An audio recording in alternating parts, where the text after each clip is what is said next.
Terima kasih buat teman-teman yang udah melayani di sini. Boleh kita kasih tepuk tangan buat semua yang udah melayani, persiapkan semuanya. Ada pepatah yang bilang, kalau kita makan di restoran, jangan lihat dapurnya. Pernah dengar? Kenapa orang bilang jangan lihat dapurnya? Ilfil kali kita. Makan di restoran enak, pada saat masuk ke dapurnya, ya elah, tikus di sana, masak air pakai air mentah, ada kecoanya segala macam. Wah, jorok, akhirnya kita bilang, waduh saya nggak mau masuk lagi restoran ini. Waktu kita masuk lebih dalam, baru kita ilfil deh, tahu segala sesuatu. Memang, kalau bersama Tuhan, makin kita kenal dalam, kita makin kagum.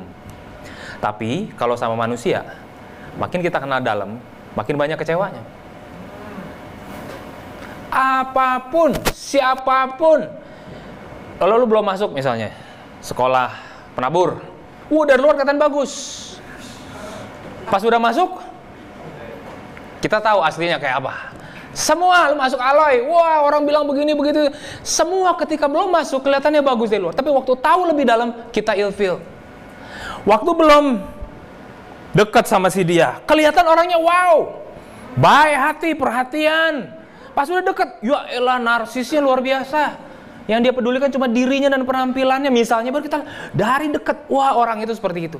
Dan seumur hidup, kita akan mulai masuk dalam ke banyak hal. Kalau teman-teman belum tahu pemerintahan, nanti ada yang kerja di pemerintahan. Dari luar pemerintahan kayaknya begini. Pas udah masuk kita tahu aslinya, waduh, kotor amit-amit. Pelayanan juga sama nggak?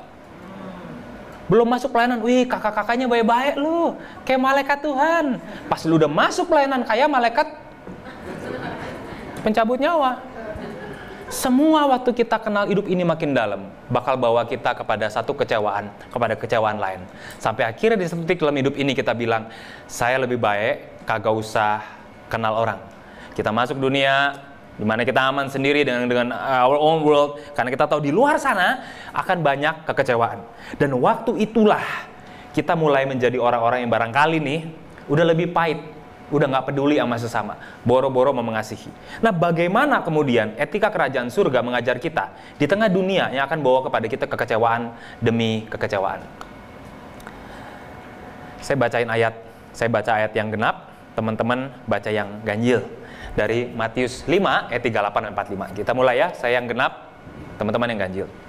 Kamu telah mendengar firman, mata ganti mata, gigi ganti gigi.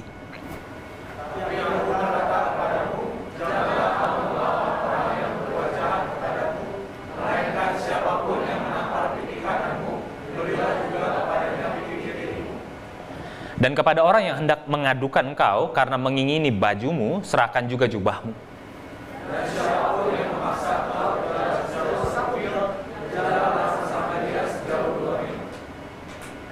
Berilah kepada orang yang meminta kepadamu, dan janganlah menolak orang yang mau meminjam daripadamu.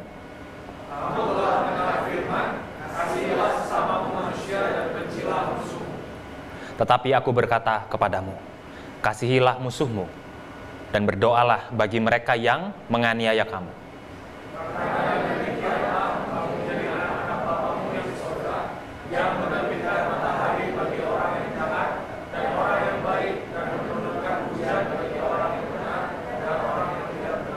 Thank you, tepuk tangan buat semua yang udah baca. Wow, ini ajaran Tuhan Yesus yang bikin Mahatma Gandhi kagum. Orang bilang gila, orang Kristen itu lemah. Dijahatin, nggak bisa bales. Dibully, diem, lemah itu.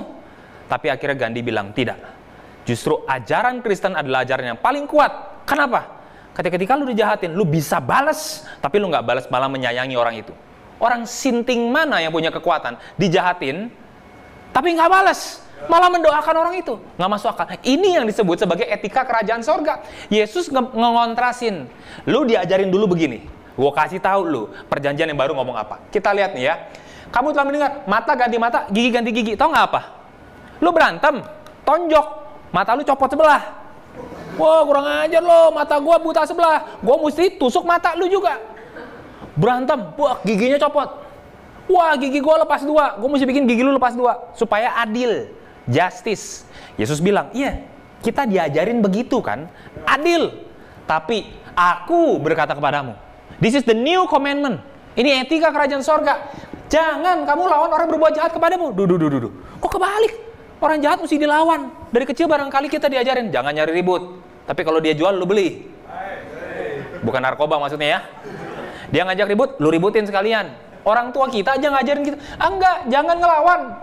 Tapi siapa yang nampar pipi kanan, kasih juga pipi kirimu. Nih, misalnya nih orang nih. Ko Alvin deh, saya coba tampar pipi kanannya. Nggak beneran, bohongan kok ya. Contoh nih, pipi kanan yang mana, Ko Alvin? Sebelah sini ya? Ini kanan ya? Oke. Ntar saya mikir dulu. Ini kanan ya? Oke. Tahu nggak, tampar pipi kanan itu seperti apa? Saya nampar pakai tangan kanan kan? Namparnya pakai backhand atau forehand? Backhand ya? Ini namparnya gini nih. Pak! Ceritanya jatuh dong. Wah, gitu ya. Waduh, luar biasa. Kalau ditampar begini, kasih pipi satunya. Pak, kasih forehand. Ada pemain tenis di sini? Thank you, Calvin. Tahu nggak? Kalau saya budaya Israel, tamparan tuh ada dua jenis. Satu tamparan forehand, yang kedua tamparan backhand. Kalau anak lu kurang ajar, kita tampar pakai forehand. Goblok. Forehand. Itu masih anak saya. Tapi kalau saya udah muak sama dia, dan saya nggak mau lagi jadikan dia anak saya mau buang dia, saya tampar pakai backhand. Ini tamparan penghinaan. Pak, begini. Itu tamparan penghinaan, pelecehan, perendahan. Kalau ditampar begini doang, Pak, ini emosi.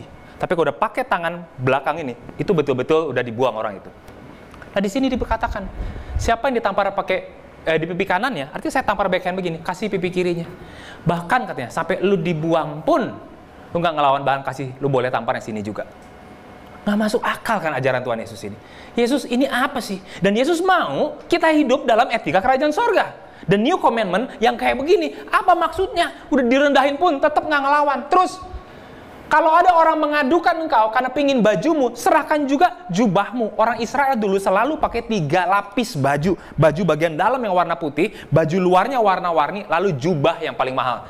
Dan kalau orang kaya sekarang rebutan tanah, rebutan mobil, rebutan aset. Orang paling miskin rebutan apa tau nggak? Baju. Baju itu yang berharga. Karena orang miskin nggak punya domba, kambing, sapi, dia nggak bisa beli. Tapi dia punya baju yang paling mahal. Baju yang mahal pertama itu jubah. Kayak sekarang jas itu jutaan. Tapi kemeja ratusan ribu. Kalau orang tuh ribut, orang miskin, itu rebutan baju. Karena baju bisa dijual lagi di pasar. Oke, ada orang sampai bikin supaya lo lepasin baju lo, kasih buat dia. Yesus bilang, kasih bahkan jubah lo sekalian. What is this? Etika macam apa kehidupan yang kayak gini? Tambah lagi, siapa yang memaksa engkau jalan 1 mil? Berjalan sama dia 2 mil. Coba saya tanya, siapa yang nyuruh kita jalan 1 mil? Selain Strava dan Naikiran. Jalan lu 1 mil. Kenapa kira-kira disuruh jalan 1 mil? Dihukum. Suruh beli rokok. Kenapa jalan 1 mil? Abad 1, orang Israel itu lagi dijajah oleh pemerintah Roma. Roma itu arminya banyak sekali. Arminya pakai baju zirah, pakai topinya. Kalau equestrian naik kuda, perang, badannya berotot, pakai rok mini. Itu tentara Roma. Tentara Roma itu akan ngalahin satu kota demi kota-kota lain terus di zaman abad 1 itu. Nah, ada aturan pemerintah bahwa tentara Roma berhak dilayani kalau dia mampir ke kotamu. Dia mampir ke kota kita, dia bisa bawa senjata 40 kg. Terus dia panggil nih, kamu sini. Bawa. Dan ada aturan pemerintah, rakyat sipil mesti angkut barang dia jalan sampai 1 kilo. Karena si army capek. Habis perang dia. Jadi kita, kita bawa 1 kilo perjalanan, itu aturan pemerintah. Jadi di sini Yesus bilang, kalau kamu disuruh oleh penguasamu yang lalim, yang jahat pun, bawa 1 mil, lu jalan 2 mil. Mil yang pertama itu kewajiban warga negara. Karena dia tentara kan ya, mesti kita angkatin 40 kilo itu kita jalan tuh. Habis jalan 1 mil, kita bisa bilang, oke, udah selesai tanggung jawab saya. Minta ongkos pulang naik bus, nggak ada ya, jalan sendiri tuh balik lagi 1 mil. Tapi Tuhan Yesus bilang, oke, 1 mil itu kewajiban lo. Tapi kalau dia minta 1 mil, lu kasih dia 2 mil, jalan lagi. Mungkin tentara bingung, loh, udah cukup tanggung jawab kamu sampai sini. Oh, nggak apa-apa, Tuhan, saya tetap mau bantu jalan lebih jauh lagi. Itulah yang disebut dengan extra miles. Mau lebih jauh daripada apa yang diwajibin. Dan itu etika kerajaan sorga yang hari ini langka. di dalam kehidupan anak Tuhan. Anak Tuhan hari ini disuruh 1 mil, kalau bisa kita 0,7 mil. Ada udah sakit perut Pak, duluan ya Pak, udah mau mencret gitu kan. Nggak ada. Ini etika kerajaan sorga yang hari ini nggak ada di dunia kita. Karena nggak enak. Beri kepada siapapun yang minta. Jangan tolak orang mau meminjam daripadamu. Temen yang tulus suka minjem dulu 100. Kasih katanya. Kasih. Saya bilang, waduh, saya jadi bodoh kali untuk melakukan ini semua. Dan kamu udah, nah Yesus kontrasin lagi nih. Kamu udah belajar dari masa kecilmu, kata Tuhan Yesus. Kasihi sesamamu. Bencilah musuhmu. Karena Israel waktu itu banyak permusuhan. Di Yerusalem ada orang Roma, tadi saya bilang. Ada orang Samaria, ada orang Idumea, ada orang Arabia. Tinggal zaman dulu jauh lebih rasis daripada hari ini. Kita sekarang mungkin terpisah. Oh, agamanya beda, perang segala macam ribut. Zaman dulu lebih parah lagi. Beda makanan, pakaian pun beda. Sekarang kita semua pakaian sama kan ya. Wow, kalau anak muda gaya style-nya apa sih sekarang? Hype beast. Penampilannya hype, otaknya kayak bis. Nah itulah. Dulu beda. Lu punya ya aksesoris semua setiap itu beda dan ribut. Ada musuh. Orang Israel nggak boleh ngomong sama Samaria. Tapi Yesus bilang, aku berkata kepadamu, cintai musuhmu. Lah orang tua gue bilang jangan ngobrol sama musuh, disuruh kasihi. Berdoa buat mereka yang menganiaya. Menganiaya itu kita dibully, disakiti, dibuat keadaan nggak enak. Doain mereka. Tuhan, aku berdoa, Tuhan, buat musuh-musuhku yang menganiaya aku. Cabut nyawanya Tuhan. Bukan. Tapi supaya hal yang baik terjadi dalam hidup orang itu. Karena, nah ini ayat 45. Dengan demikian, dengan melakukan semua etika kerajaan sorga yang terbalik dengan apa yang kita pikir normal, barulah kamu itu disebut sebagai anak-anak Bapamu yang di sorga. Bapa yang menerbitkan matahari buat orang jahat, tapi juga buat orang baik terbitkan matahari. Menurunkan hujan bagi orang benar dan orang yang tidak benar. Ada pernah lihat orang jalan di jalanan selalu terik, ketika hujan dia nggak kena hujan, terik terus kemanapun sampai botak? Nggak. Tuhan kasih hujan subur di tanah buat orang benar maupun buat orang berdosa. Semua dikasih. Nah ini etika kerajaan surga, namanya extra mile. Melakukan sesuatu yang lebih buat orang lain. Bahkan buat orang-orang yang bikin hidup kita rasanya kayak neraka. Gimana caranya? Begini, secara umum go the extra mile ya, lakukan lebih banyak daripada yang kita rasa normal itu. Itu dalam konteksnya itu pilihan untuk memberkati orang lain, bukan karena transaksi, bukan karena keharusan, tapi karena kasih. Karena kagak ada yang wajibin, lu jalan 2 mil buat bantu si tentara, nggak ada. Kalau 1 mil wajib nih. Nggak ada yang wajibin kita nolong orang yang nggak bisa dipercaya. Tapi kenapa melakukannya? It's my choice. I choose to do so. Why? Karena kasih. Yuk kita telah lebih dalam lagi. Gimana gara-gara kasih kita bisa melakukan itu semua? Kenapa? Kapan mengasihi itu terasa mustahil? Ada orang-orang yang terlahir menyebalkan. Ada amin? Waktu orang lahir nangis, dia lahirnya mukanya ngenyek gitu ya. Dari lahir udah menyebalkan. Ada orang-orang yang sulit dikasihi. Ada kepikir orang yang demikian? Di antara lingkaran teman-temanmu ada 1 orang, kita mau mengasihi dia, kira-kira dia susah banget. Ada kepikir gak? 1-2 orang. Ada? Kalau enggak mungkin kamulah orangnya. Nggak kepikir, menyebalkan. Nggak ada kayaknya ya. Nah. Orang yang messy hidupnya, berantakan. Kita mau bantu, kita gimana, dia tetap bikin hidupnya tergulung dalam kesalahan yang buruk terus dan terus. Needy, dikit-dikit nyari, minta tolong, nggak pernah bisa keluar dari masalahnya sendiri. Clingy, nempel sama kita terus, seperti lintah untuk mendapatkan benefit. Selfish, bossy, disrespectful, nggak menghormati kita. Ngerendahin kita, ada kita udah baik sama dia, kalau kagak ada urusan kita nggak diajak. Dia pergi di story-nya nonton sama teman lain. Lah kita yang dari dulu selalu ngajakin dia nggak pernah anggap kita. A little complicated dan mean, sadis, kejam. Kalau ngomong itu nyakitin. Ada orang-orang yang, aduh kita di dekat dia aja rasanya susah. Sulit mengasihi kalau kita adalah minoritas. Kita rasa, saya mah masih paling kecil di sini umurnya. Saya mah paling miskin di sini. Saya mah sukunya aborigin misalnya. Nggak ada nyambung, strata rendah masyarakat. Semua teman-teman, wah kekayaan luar biasa. Kita rasa kita nggak bisa nyampe ke situ. Kita bukan dari kelas ekonomi itu. Ada viral di FYP, masuk UGM jalur hoki. Pinter enggak, kaya enggak. Kok bisa masuk dia? Hoki. Minder. Kita nggak punya kuasa, kita nggak didengar. Gimana kita bisa mengasihi orang yang di atas kita, betul nggak? Kita cuma bisa mengasihi orang di bawah kita rasa. Tapi orang lebih hebat, gimana kita bisa mengasihi mereka? Apalagi orang itu nggak menyenangkan. Saya mau katakan begini, my big idea. Mengasihi orang yang sulit, mengasihi waktu kita ditindas, itu adalah esensi mengasihi yang sebenarnya. Kalau kita mengasihi orang yang baik sama kita, monyet juga begitu. Lu kasih makanan, dia baik sama lu. Bener gak, Nyet? Ah, pinter. Hewan pun kayak begitu.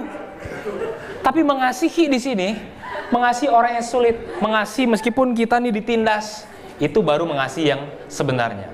Pertanyaannya, bagaimana kita bisa mengasihi meskipun berat? Jadi gini teman-teman ya, kalau teman-teman belum mengasihi, kita tahu deh, ayo kita peduli ya, kita care ya, barangkali sama keluarga dulu, sama abang, sama adik kita, sama kakak kita, sama orang tua dan lain-lain, orang miskin atau teman kita yang paling goblok di kelas, kita baik sama mereka. Tapi ada kalanya kita mengasihi itu jadi sangat susah, karena orang-orang itu nggak layak dikasihi, dan kita bilang, aduh Tuhan, mengasihi dia rasanya berat sekali, dia orang jahat. Dia jahat, dia nggak baik. Gimana saya bisa even peduli dan care sama dia? Ada 3 hal yang saya bagiin. Pertama begini. Ada orang mengasihi, berbuat baik secara transaksional. Gue berbuat baik, maka gue jadi disebut sebagai orang yang baik. Kenapa gue bisa melakukan hal yang baik? Karena gue orang yang baik. I'm being good. So I'm doing good. Transaksional. Semua orang begitu. Jadi kenapa seseorang itu bisa berbuat baik? Ya kan dasarnya dia orang yang baik. Nah, gue nggak terlalu baik, jadi gue nggak bisa berbuat baik. Gue orang yang so-so, baik enggak, jahat enggak. Ntar matinya gentayangan yang begitu. Tuhan bilang, lu baik enggak, jahat enggak. Udah lu balik bumi aja lu jadi tuyul. Nah, gentayangan dia, doing good because of being good. Tapi etika kerajaan sorga bilang begini, kamu itu diberkatin, diselamatkan, bukan hasil pekerjaanmu. Itu pemberian. Itu dikasih sama kita. Sorga, berkat, masa depan yang baik, itu pemberian. Jadi tidak ada orang yang bisa memegahkan diri. Lah terus apa urusannya dengan doing good itu?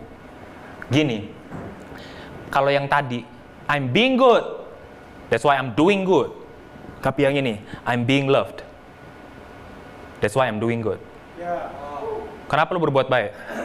Kan lu pernah ngerasain apa itu dicintai.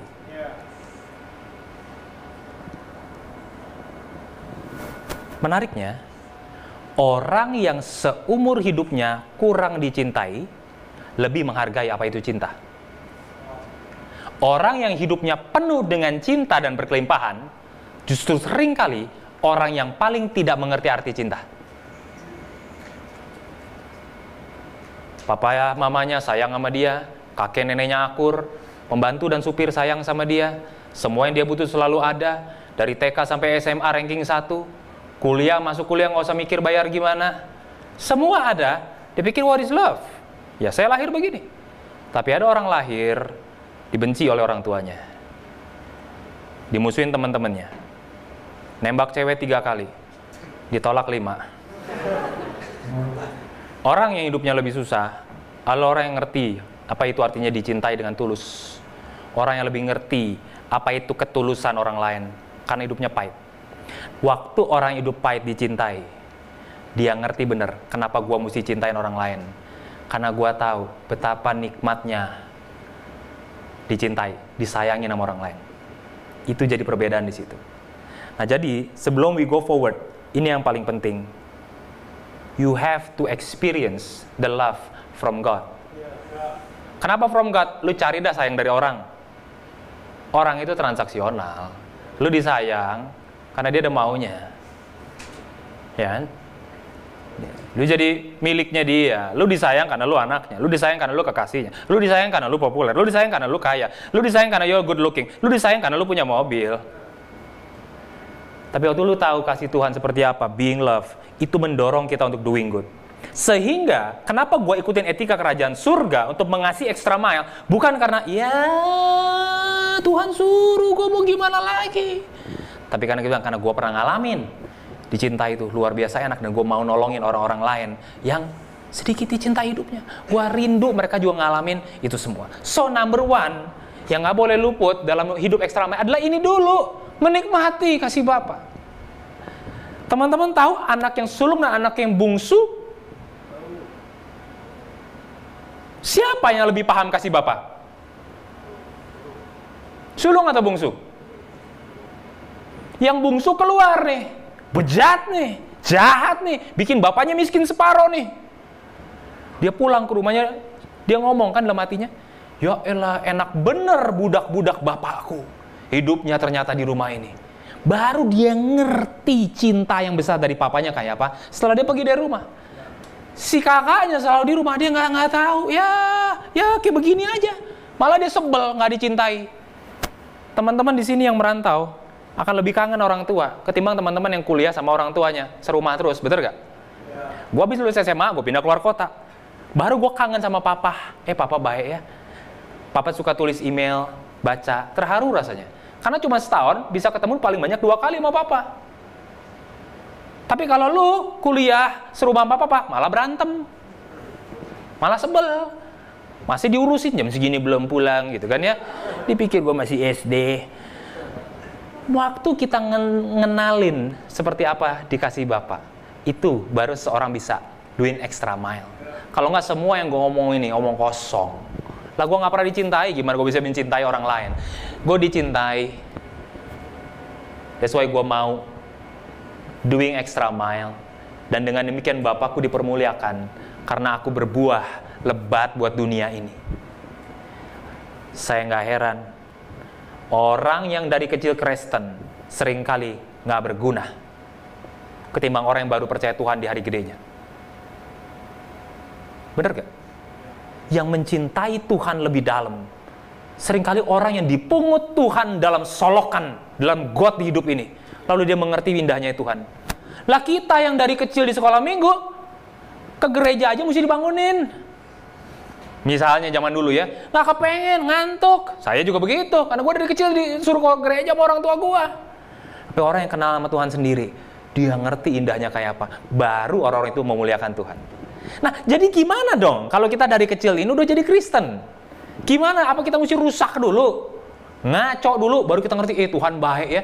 Meskipun gue rusak, tapi gue tetap diterima. Tapi kala itu kita udah kena narkoba, tangan buntung sebelah, sama kepala rada idiot. Ya lu kena narkoba, lu berantem tawuran, lu bergaul sama orang sembarangan di klub, bisa terjadi macam-macam. Gimana caranya lantas supaya anak-anak Tuhan itu mengalami cinta Tuhan? Tahu nggak gimana? Nikmati dia, nikmatin jadi anak dia, itu aja. Lah kita akan disuruh, lu mesti begini, lu mesti begitu, lu mesti begono. Ya elah, jadi orang Kristen berat amat gua. Satu yang kita kelolosan untuk pegang dalam hidup ini, menikmati dicintai Tuhan. Waktu Tuhan mau mencintai kita, let Him love you. Tapi nggak berhenti di sono. Kalau berhenti di sono, kita jadi orang yang selfish, bukan? Cintai aku Tuhan, cintai aku Tuhan, isi aku Tuhan, jawab doaku Tuhan. Iya, itu level 1 dalam Kristenan. Tapi setelah itu, we being love, aku juga pengen orang lain untuk merasakan hal itu. Aku pengen orang lain merasakan apa yang udah aku rasakan. Seperti apa? Karena aku ingat, saya ada yang kedua di sini. Karena aku ingat bahwa aku juga pernah ada di posisi pinggir jalan. Ada orang yang turun dari Yeriko ke Yerusalem, dirampok habis-habisan, digebukin setengah mati, diambil barangnya, ditinggal. Orang Lewi lihat, ada korban tuh, korban begal tuh. Ih kasihan ya, tapi kasihan. Cekrek foto, pergi ya. Orang Farisi lewat, kasihan bener tuh orangnya. Dirampok habis-habisan, udah nggak sadar tuh, koma tuh ya. Ntar lagi burung pemakan mayat datang kali itu. Kasihan, pergi. Sampai orang Samaria datang. Kasihan ya, disamperin, dibawa ke keledainya. Kalau orang itu dibawa ke keledai, artinya orang Samaria jalan kaki kan? Bukannya orang ditaruh di keledai, terus dia dudukin. Enggak dong. Dia mesti jalan kaki dibawa ke keledainya. Dia cari penginapan, dia bayar penginapan, dia kasih uang lebih buat beli obat segala macam. Waktu orang itu sembuh, dia ingat, saya pernah ditolong waktu hidup gua lagi rendah-rendahnya. Kalau yang pertama kita menikmati dikasih Tuhan, yang kedua ingat, there's one time in our life kita ada di posisi pinggir jalan ini. Dan waktu kita di pinggir jalan, ada orang yang datang buat nolong kita. Coba ambil waktu sebentar, lalu ingat-ingat. Waktu teman-teman ada di posisi yang paling rendah, paling tertekan. Siapa yang mampir dalam hidupmu dan ku dan menolong kita? Coba ingat. Pernah ngalamin masalah yang berat dalam hidup sampai rasanya semuanya berat?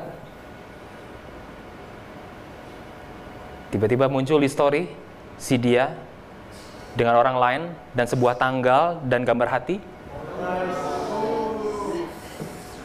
Kita kepal tangan kita, tonjok tembok sekeras-kerasnya, tapi tetap sakitnya di sini. Dan kita baru tahu pertama kali namanya sakit hati itu bukan sebuah kiasan, tapi secara fisik sakit. Dan kita hancur sendirian dan nggak bisa ketemu siapapun. Lalu ada orang yang nolong kita, ada orang yang nemenin kita, ada orang yang membawa kita melalui masa-masa tergelap waktu kita jadi orang yang paling menyebalkan karena kita lagi punya banyak masalah. Coba ingat-ingat, di masa itu siapa yang nolong kita?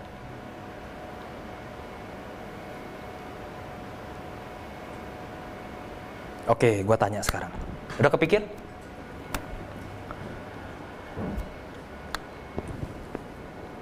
Kapan masa terberat itu datang? Dan siapa yang datang untuk menolong?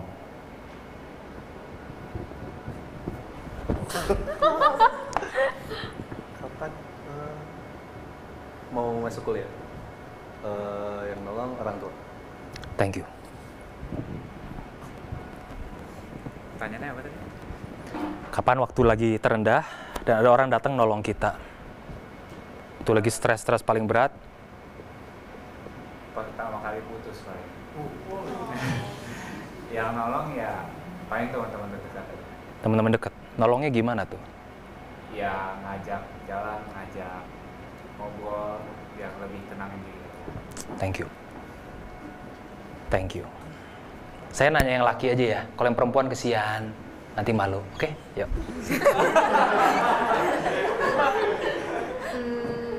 Mungkin pas mama kena cancer. Yang paling teman-teman sih. Teman. Yang bantu. Bantu apa? Paling denger kayak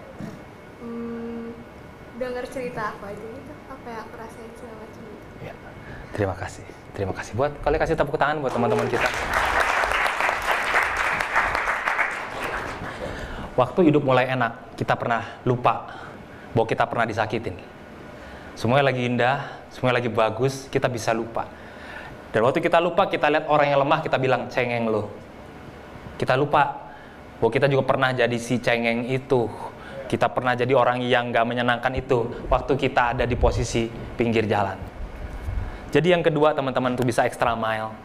Ingat, kita pun kalau ada dalam posisi yang kayak sekarang, bisa survive, bisa happy, bisa bangun tidur dengan semangat, bisa cari kerja, bisa belajar, kuliah, dan lain-lain. Karena waktu kita ada di titik paling rendah, ada orang nolongin kita. Itu yang ngedorong kita one day, ketika gue lihat ada teman gue ada masalah, gue bakal cari dia, dan gue bilang, I feel you. Gue ngerti banget. Jam 11 malam, di depan rumah saya ada suara motor berisik banget knalpotnya. Rumah saya dibuka. Nggak dibuka, maksudnya diketok ya. Kalau dibuka maling itu artinya. Saya keluar. Loh, Ger, ngapain lu ke rumah gua? Saya kelas 2 SMA. Dan gua nginep rumah lu ya, Den ya. Dih, gila lu. Besok ke sekolah lu mau ngapain?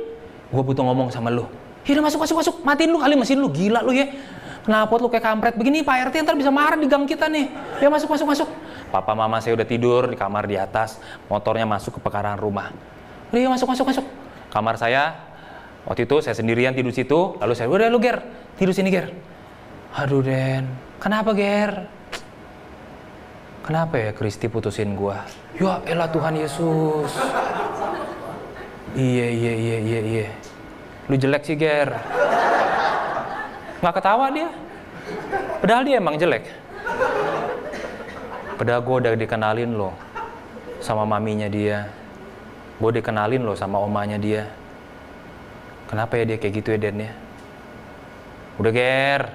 Deh, kita nyantai aja, kita happy-happy lah. Udah, tidur lo sini. Udah, istirahat lo. Saya ambilin selimut buat dia. Dia tidur. Saya madep kanan, dia madep kiri. Karena kalau madep-madepan takut awkward. Udah ya, tidur ya. Thank you ya, Den ya. Lu baik banget lu mau terima gue di sini. Iyalah, Ger, Maya lagi putus kan, lu pasti pikiran lu kan kagak enak. Udah ya, tidur. 15 menit, saya udah mulai masuk ke alam setengah sadar. Den, ya Ger. Kok dia jahat banget ya? Ya Tuhan. Ya namanya kan cewek ya, Ger ya. Cobaan iblis. Makan buah pengetahuan baik dan jahat. Ya, apa gimana, Ger ya? Udahlah, Ger, nggak usah pikirin. Lu kan juga ketua OSIS. Lu kan juga jago main bola. Motor lu, motor modif. Tenang aja lah. 1 bisa ninggalin lu. Masih ada 5 yang akan mungkin mau sama lu. Realistis. Ya, thank you ya, Den ya. Thank you ya. Tidur. Ya, tidur. Besok kan sekolah, kita mesti bangun jam 6. Ya, tidur. Baru mau tidur lagi. Dibangun lagi. Den. Apa, Ger? Lapar gua. Ya Tuhan Yesus, lu pikir ini warteg. Tahu nggak, jam 2 malam kita naik motor dia. Nyari nasi goreng tek-tek. Saya masih ingat. Makan pinggir jalan, dia udah pesen, saya pesen.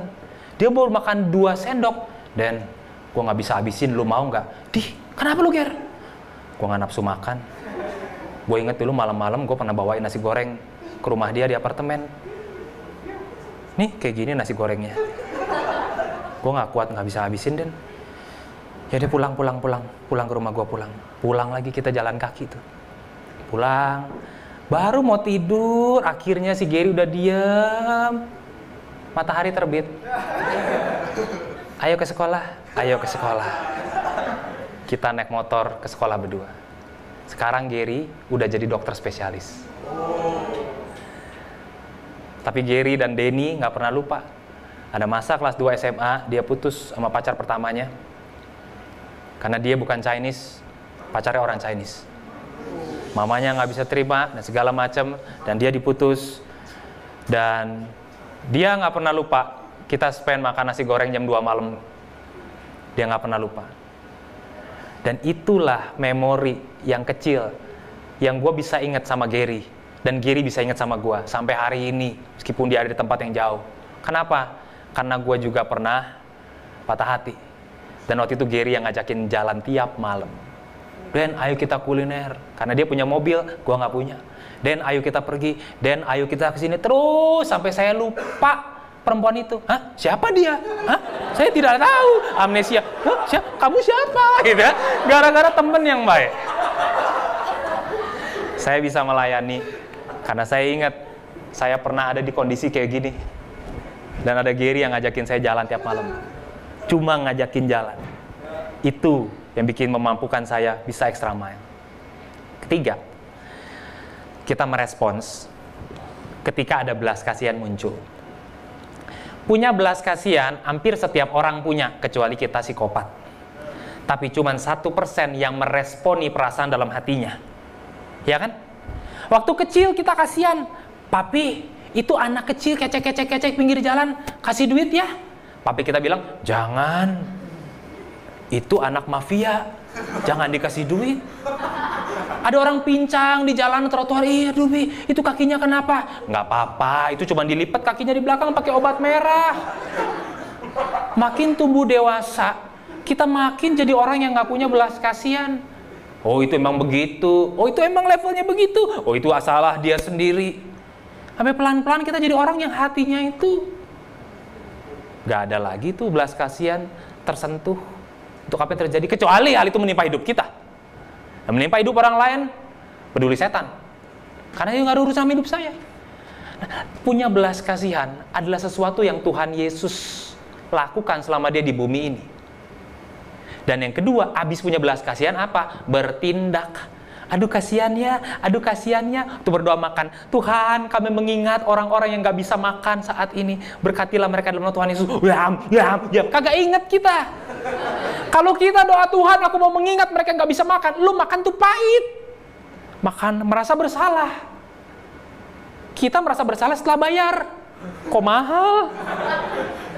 Belas kasihan diresponi. Coba teman-teman, di Alkitab, di mana aja ada cerita Tuhan Yesus itu menunjukkan belas kasihannya.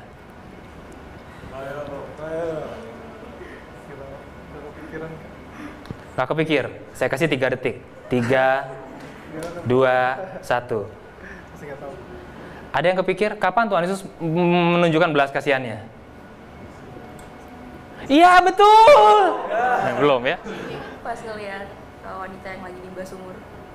Waktu melihat wanita lagi nimba sumur. Kenapa kesian? Karena minta air. Kenapa? Dan Tuhan kasih air. Yang Tuhan bilang kalau kamu minum air ini kamu gak bakal haus lagi. Kamu gak bakal haus lagi. Kan dia tahu perempuan itu punya 5 suami. Hidupnya kesepian. Kenapa lagi pernah? Kapan lagi Tuhan Yesus itu merasa berbelas kasihan? Waktu Tuhan Yesus belum kepikiran. Oh belum kepikiran.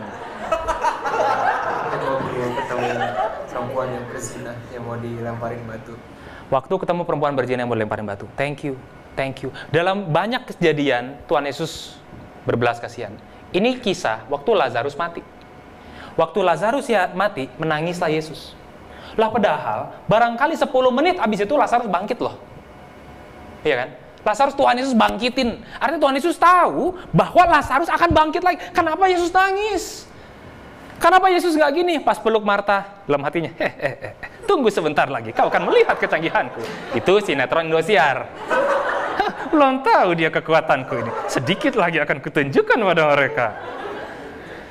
Kenapa Yesus nangis? Karena dia tahu rasa kehilangan tuh kayak apa. Dia menangis bersama mereka. Yesus bagi orang-orang 5.000 makan karena berbelas kasihan, karena sayang sama mereka. Terus ada. Dan belas kasihan itu mesti diubah menjadi sebuah respons yang konkret. Kita kasihan doang tapi nggak ngakuin apa-apa, itu namanya omong kosong. Semua orang begitu, tapi kita nggak melakukan apa-apa. Oke. Gimana kita bisa berbelas kasihan sama orang? Tolong kasih saya contoh konkretnya. Teriakan dari tempat duduk teman-teman. Oke, gue mau peduli sama orang, gue mau sayang sama orang. What can you do concretely? Kita ngomong, oh iya gue mesti mengasihi. Oke, good. How? Nggak ada yang jawab, saya kasih mic aja. Gimana mengasihi orang, berbelas kasihan sama orang? Contohnya apa dalam hidup sehari-hari lo? Nolong orang di pinggir jalan. Nolong orang di pinggir jalan? Nolongnya gimana misalnya? Beli makanan, kasih makan sama minum. Beli makanan, lalu kasih dia makanan dan minum. Thank you, bagus sekali. Gimana caranya? Kita berbelas kasihan, kita mengasihi orang real yang bisa dilakuin. Beli tisu yang jualan bapak-bapak tua. Beli tisu yang jualan bapak-bapak tua. Thank you, bagus. Ya kan dia jualan tisu kan? Kalau ibu-ibu tua dibeli juga nggak? Boleh juga, asal dia istri si bapak yang tadi ya. Nah, satu keluarga. Thank you.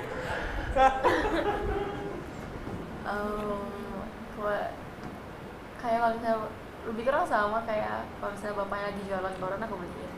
Kalau bapaknya jualan koran? Ya kayak aku kasih duit lebih terus ya udah borong aja gitu. Pak gitu ya. Kalau bapaknya jualan tisu? Beli aja. Dibeli ya semuanya. Oke, thank you. Bantu teman di kuliah atau di kantor kalau kesusahan aja. Iya. Thank you.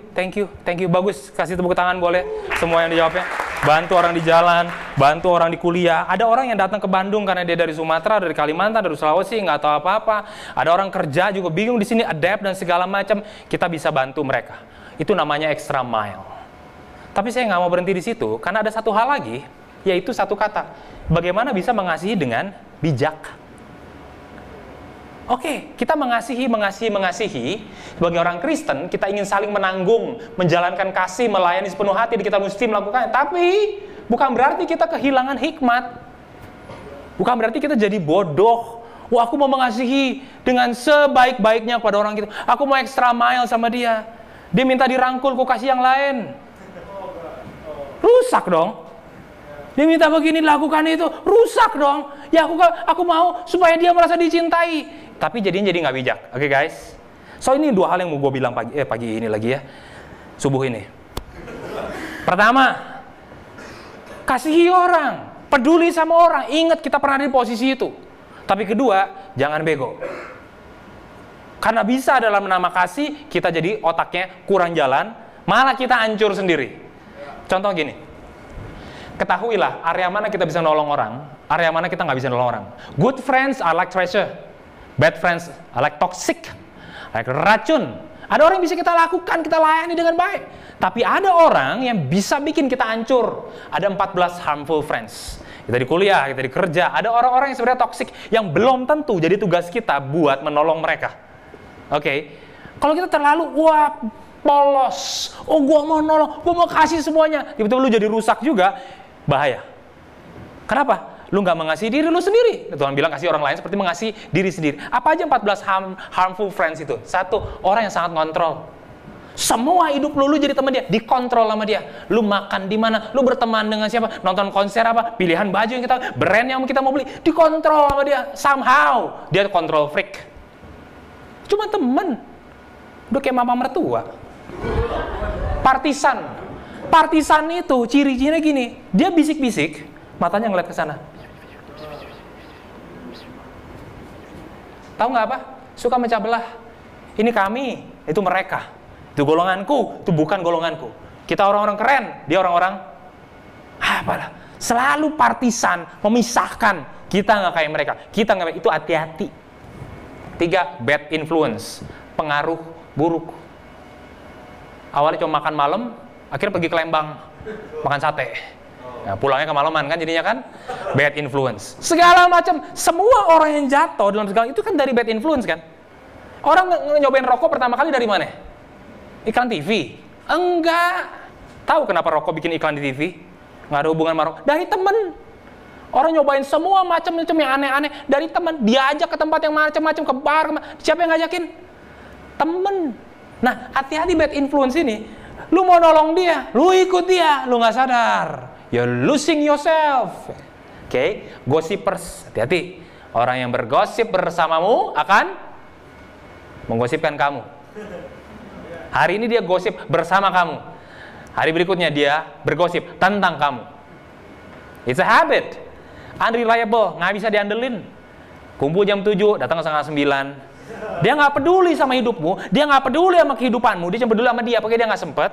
Dia masih di sana, dia masih nggak bisa diandelin. Bullies, ngerendahin orang, jelekin orang. Excessive apology, dikit minta maaf untuk hal yang sama terus. Ada satu orang cewek ya, tangannya suka memar-memar, ditutupin pakai tangan panjang untuk waktu makan kelihatan memar. Kenapa tangan lu? Iya, dicubit sama cowok gua. Wah, elah gila tuh. Cubitnya pakai jari kaki apa ya? Memarnya gede banget gitu kan ya. Iya. Terus gimana? Udah belum apa-apa udah KDRT itu lakinya gila juga lu, mending sama gua. Enggak sih, enggak ngomong gitu. Iya nih, gua udah bilang, terus kayak gitu gua putusin. Terus. Ya akhirnya gua bilang kalau gitu kita putus aja.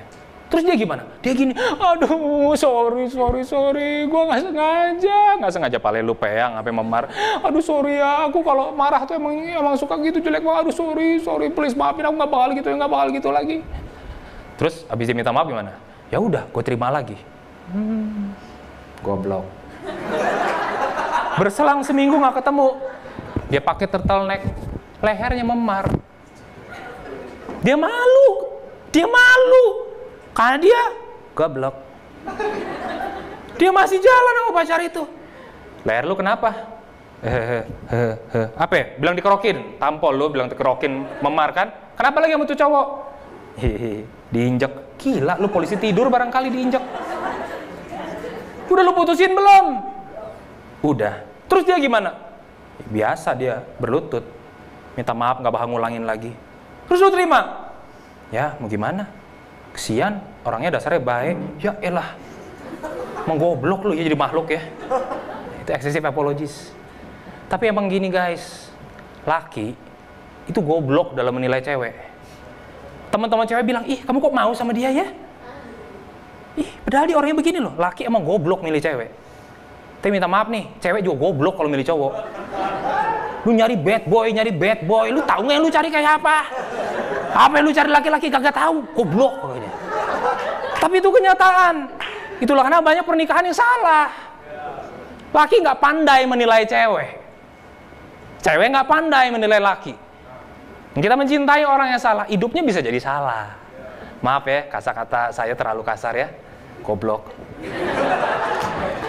Self-consume, semua tentang dirinya. Semua tentang dirinya. Internet stranger.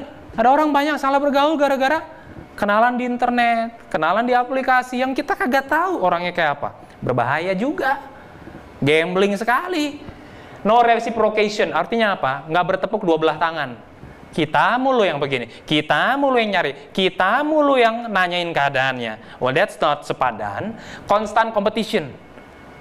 Ini sama dia jadi kayak adu mulu ya, berlomba. Lebih ini, lebih itu. That's not good friendship. Possessive and you feel trapped. Pengen keluar, tapi saya kagak punya alasan cukup banyak untuk keluar dari pertemanan itu. Atau dari percintaan itu. Nah ini tanda-tandanya sebenarnya itu udah bukan cinta. Itu udah Ih kasar banget kamu. Di gereja loh ini. Canda ya. Nah makanya kadang teman-teman sekalian, extra mile adalah our part. Tapi jadi bijak juga. Pesan gue minggu ini cuma 2. Satu, mengasihi orang yang extra mile. Yang kedua, jangan goblok. Kenapa orang salah nikah? Kenapa ambil keputusan salah? Karena goblok. Saya juga goblok. Apalagi si Gary kan. Nah, when is it okay? Ketika kita udah kelan kontrol atas diri kita, ini kita tahu udah salah, kita mesti peka. Gua harus berani bilang stop. Mau itu bestie kita, teman satu fakultas kita, bahkan kekasih kita, wah. This is not gonna work. Ini udah batasan-batasan dilanggar. Ini udah salah. Gue mesti stop. Mungkin teman itu terlalu needy, kasar, unkind, emosian, kita terus gak nyaman. Atau mungkin teman kita nih baik, cuma dia bad influence. Kita mulai jadi orang yang ngaco gara-gara sama dia. Ada 2 opsi. Gini guys. 1, mungkin yang masalah bukan teman lu, tapi lu. Lu mungkin overthinking. Ih, dia gini ya? Ih, dia gitu ya? Padahal sih kagak begitu amat. Cuma kebetulan keluarga kita itu sangat sempurna. Papa kita baik, mama kita penuh cinta kasih, rumah kita bersih dan besar. Sampai kita tuh gampang ilfeel sama orang. Kita itu terlalu overthinking, overcritical, oversensitive. Jadi gampang ilfeel dan susah berteman. Nah kalau kayak gitu kita yang mesti berubah, oke? Karena batasan kita dibentuk rasa sakit sampai kita gue nggak bergaul sama siapapun. Gue mau main game aja, gue nggak mau ngobrol sama siapapun. Habis kelar college gue pulang duluan. Pas lagi persembahan melek, mana dia? Udah naik lift ke bawah. Gue nggak mau bergaul sama siapapun. Mungkin yang pertama kita yang perlu berubah, lebih mengasihi. Tapi yang kedua, orang itu yang perlu berubah. Karena masalahnya bukan pada kita, tapi masalahnya sisi buruk dia. Dia terus merusak. So, dalam doing extra mile, ketahuilah, kita boleh menyudahi relasi. Kita boleh menyudahi pertemanan. Kita tidak harus menjadi everything for everyone. Agak bertolak belakang ya. Tadi bilang harus mengasihi, extra mile, ya. Tapi disertai dengan hikmat, bahwa kita nggak jadi everything for everyone. Kadang mengasihi berarti melepaskan mereka dan membiarkan mereka menjalani jalur Tuhan sendiri. Ada satu pemudi anak cewek datang ke rumah saya sama istri waktu itu. Dan dia cerita, di tempat kos dia, ada laki deketin dia. Lakinya udah beristri. Suka nyamperin ke kosnya, minta masuk ke dalam, dan maaf ya, suka meluk dia. Dia nggak nyaman sekali. Ini laki udah punya istri, udah punya anak. Dideketin, dirayu terus, saya mau nikahin kamu jadi istri kedua. Dikenalin ke keluarga si laki itu. Dia nggak mau, tapi dia sungkan. Dia bilang, Kak, aku nggak bisa nolak dia. Aku pingin memperkenalkan Kristus sama dia. Aku pingin menunjukkan bahwa Kristus juga menyayangi dia. Jadi aku sungkan. Iya, goblok. Di kos dia, ada orang juga, laki-laki juga suka gangguin dia. Lagi cuci piring, maaf ya, dipeluk dari belakang. Terus dia bilang, aduh, tapi dia nggak ribut. Dia bilang, oh Tuhan, kasihan sekali. Karena anak perempuan ini bukan orangnya sembarangan. Bapaknya orang punya pengaruh di kotanya, cuman dia tinggal di Jakarta dan dapat satu kerjaan, dan di tempat itu teman kerjanya lakukan itu hal-hal kayak begitu sama dia. Tapi dia bilang, aduh kasihan lah orangnya. Ya kan aku juga nggak mau dia jadi tersinggung, aku juga nggak mau dia kepahitan sama orang kisah. Ya ampun. Sampai sekali waktu udah datang sekian kali ke rumah, saya bilang udah gini ya, malam ini yuk kita bawa kamu keluar dari tempat kos itu. Ini udah nggak bener. Lalu lagi cuci piring dipeluk dari belakang. Well, itu pelanggaran parah. Tapi buat anak perempuan ini, ya udahlah ya, cuma dipeluk doang. Oh please man, itu melanggar boundary. Nah, meskipun kamu nggak sungkan, kamu pengen coba menunjukkan kasih sama dia, I don't think this is right. Tapi dia nggak nangkep itu. Kan dia bilang harus extra mile, harus mengasihi. Tapi kamu tahu, Tuhan juga mau mengasihi kamu. Dan kamu membiarkan dirimu begitu. Kamu sedang menghina Tuhan. Tugas Tuhan mengasihimu, kamu batalkan. Gak ada kamu nganyain orang itu. Malam itu saya panggil 2 orang teman saya. Bro, bantuin ya. Kita bantuin nih cewek, ada kondisi gini, dia butuh pindahan. Jam 1 malam kita naik mobil ke sana, Innova gede. Kita mau ambil semua barangnya, kita mau evakuasi si cewek ini. Kan diteleponin, dicari terus, dicari di blok, dipakai nomor lain, didatengin kamar kosnya. Suka dipeluk di dalam, itu udah fisik, udah, waduh gak bisa. Oke, malam itu gue ajak 2 temen gue. Waktu itu mungkin otak gue ada sengklek juga ya, gue bawa palu di sini. Gue tanya, bro di mobil lo ada apa? Ada parang, bawa. Sengklek ya, itu goblok, jangan ditiru. Kalau gue begitu kan, gue sekamar sama Mario Dandi nanti. Sengklek itu salah, jangan ditiru. Tapi itu saya emosi juga. Yaudah kita bawa deh, kalau ada apa-apa di kosnya. Kita datang ke kosnya bener, kita beresin semua barang dia, masukin, diem-diem. Kita parkir ada jauh, kira-kira 300 meter. Kita diem-diem masuk, buka, saya bertiga. Kita bawa keluar barangnya, beberesnya. Ya ampun, udah beberes. Ini mau kabur ceritanya ya. Lagi beberes, tiba-tiba diketok sama teman kamar yang teman kos yang suka gangguin dia. Dok. Lagi ngapain? Enggak, lagi mandi. Padahal saya di kamar mandi tuh, ngumpet kita. Kamar mandi dalam kan ya. Oh, ntar kalau keluar ngobrol yuk. Udah malam nih. Ya jam 1 diajak ngobrol. Kan udah tanda-tanda nih kosnya kagak bener nih. Anyway, udah dia pergi. Bawa lagi, bungkus lagi. Kita masukin semua, dia masih mikir, aduh ini tisu baru beli loh. Tisu tinggal, bawa yang esensi aja. Ini masih banyak, ini sayang. Udah tinggal semuanya. Kita lagi kabur ini. Kita bukan pindah kos bye-bye, kita lagi kabur. Bawa seberus, sampai itu mobil Innova penuh sampai atas. Dia duduk tuh kejepit sama lemarinya. Semua kasur, semua kita lipat, kita bawa bolak-balik. Kita masukin mobil itu. Malam itu juga dia pindah. Dia tidur di rumah saya, besok kita terbangin dia pulang ke kotanya. Selamat dia. Nomor semua di blok, nggak bisa dihubungin sama orang itu lagi. Dicari, nggak bisa. Alamat semua, dia nggak bisa. Sekarang anak perempuan ini ada di Jepang, udah kerja. Udah punya posisi yang bagus. Dia bisa hidup lebih baik ketimbang jadi istri kedua orang kagak jelas itu. Kenapa? Karena kadang-kadang kita bisa bilang, oh iya Tuhan bilang mesti mengasihi, tapi jadi Jadi ingat, Tuhan bilang go extra mile, lakukan yang terbaik. Tapi juga pada orang yang betul, tepat, dan di dalam kemampuan kita. Jadi 2 pesan gua hari ini. 1 apa? Mengasihi dengan 2, jangan goblok. Tuhan berkati, mari kita berdoa.